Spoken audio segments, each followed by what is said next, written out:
Assalamualaikum warahmatullahi wabarakatuh. Kami dari kelompok 1 akan mempresentasikan bab tentang subjek, verb, complement, and modifier. Di sini saya sebagai Syailal Husna akan mempresentasikan tentang bab subjek. Dan ada pula teman saya Muhammad Habib Mansur, dan ada pula Arhamad Salae. Presentasi saya akan mulai dari bab subjek. Di sini subjek bagian kalimat yang diperkatakan. Subjek pula merupakan salah satu bagian utama dari sentence atau kalimat. Subjek sendiri diartikan bisa orang, binatang, tempat atau apapun.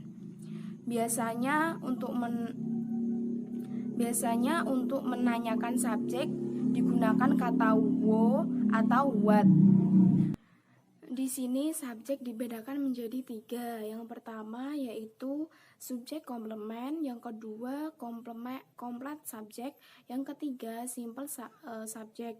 Yang pertama subjek komplement juga dibagi menjadi 3, yaitu predikat adjektif, yaitu subjek dihubungkan dengan adjektif, predikat noun, yaitu subjek dihubungkan dengan noun, yang ketiga predikat pronoun, subjek dihubungkan dengan pronoun. Yang kedua complete subjek, pada dasarnya dibangun oleh salah satu atau lebih noun atau pronoun dengan tanpa tambahan modifier yang dapat berupa artikel, the, an, adjektif, dan prepositional phrase. Contohnya bisa dilihat di makalah ya. Yang ketiga adalah simple subjek, berupa noun atau pronoun tunggal dengan mengesampingkan modifiernya, sedangkan simple predikat berupa verb atau compound verb tunggal. Contoh kalimat yang pertama di sini simple subjeknya adalah text dan simple predikat has been paid. Terima kasih. Selanjutnya akan disampaikan oleh Muhammad Habib Mansur. Oke, di sini saya akan membahas tentang verb atau kata kerja. Verb adalah suatu kata yang berfungsi untuk menunjukkan tindakan dari subjek, menunjukkan peristiwa atau keadaan. Adapun macam-macamnya adalah sebagai berikut. Yang pertama yaitu transitive verb, yaitu kata kerja yang membutuhkan objek kalimat. Contoh seperti she opened the window every morning. Dia membuka jendela setiap pagi.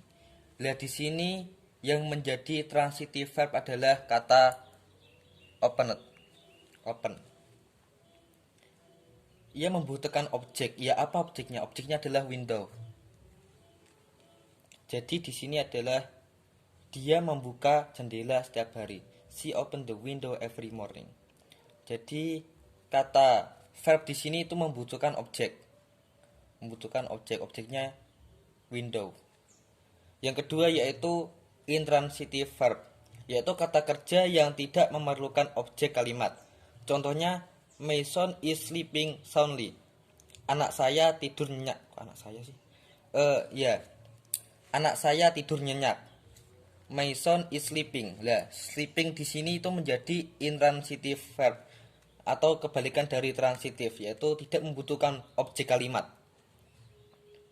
Anak saya tidur, kan nggak ada tidur untuk siapa, kan nggak ada maksudnya, untuk kenapa atau tidur kan nggak dibutuhkan itu. Yang ketiga yaitu linking verb, yaitu kata kerja yang berfungsi untuk menghubungkan subjek dengan pelengkap. Contohnya yaitu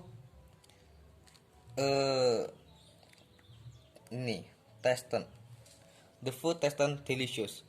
Jadi di sini tuh menghubungkan antara ini dengan delicious, yaitu enak. Terasa apa kan? Jadi enak itu sebagai pelengkap. Di sini delicious sebagai pelengkap. Yang keempat yaitu regular verb, yaitu kata kerja tenses berubah secara teratur karena kalimatnya tidak berubah. Contoh, I look for an assistant for this job. Jadi awalnya itu katanya look, hanya melihat. Lalu ada tambahan ed itu, ya kan? Itu berubahnya secara teratur, enggak berubah-ubah kan, hanya ada tambahan saja gitu. Yang kelima yaitu irregular verb, yaitu kata kerja tidak beraturan. sehingga tidak bisa diketahui bentuk 2 dan 3 kecuali lihat di kamus ya. Contoh, my teacher wrote the lesson on the blackboard. Guru saya menulis pelajaran di papan tulis. Kata wrote ini kan itu kata kerja kedua kalau nggak salah. Karena yang kata pertama kan write, pakainya i. Ini o-nya diganti i. Nah, itu berubah, makanya kita harus cari di kamus. Bukan ada tambahan d-nya atau bukan, enggak, maksudnya tuh seperti itulah. Saya juga belum mengetahui secara pasti. Saya soalnya juga belum bisa. Yang keenam yaitu yang terakhir, auxiliary verb, kata kerja bantu, yaitu untuk membantu kata kerja utama dalam kalimat. Contohnya, you should now not swim in the river. Anda seharusnya tidak berenang di sungai. Lah di sini tuh kata kerja utamanya adalah swim, berenang. Lah tapi di sini kan yang namanya auxiliary verb itu ada kata kerja bantu. Kata kerja bantunya di sini adalah should sebagai kata kerja bantu. Anda seharusnya tidak berenang di sungai. Kalau nggak ada ini juga nggak apa-apa seharusnya loh. Ya, tapi artinya juga seharusnya. Ya, begitulah. Mungkin sekian. Wassalamualaikum warahmatullahi wabarakatuh. Bismillahirrahmanirrahim. Assalamualaikum warahmatullahi taala wabarakatuh. Saya sebagai pemateri yang ketiga itu 3 komplimen. Komplimen adalah kata atau kelompok kata yang melengkapi makna dari subjek, verb atau objek. Dengan kemudian kata 3 macam komplimen yaitu subjek, verb dan objek komplimen. Ciri-ciri komplimen: A. Biasanya berupa noun, kata benda atau noun phrase, frasa kata benda. B. Biasanya terdapat setelah verb pada kalimat aktif. C. Komplimen menjawab pertanyaan what, apa atau siapa. 4. Modify. Modify adalah kata phrase atau voice yang berfungsi untuk menerangkan waktu. Modify of time, menerangkan tempat. Modify of place atau menerangkan cara dalam melakukan kegiatan. Modify of manner.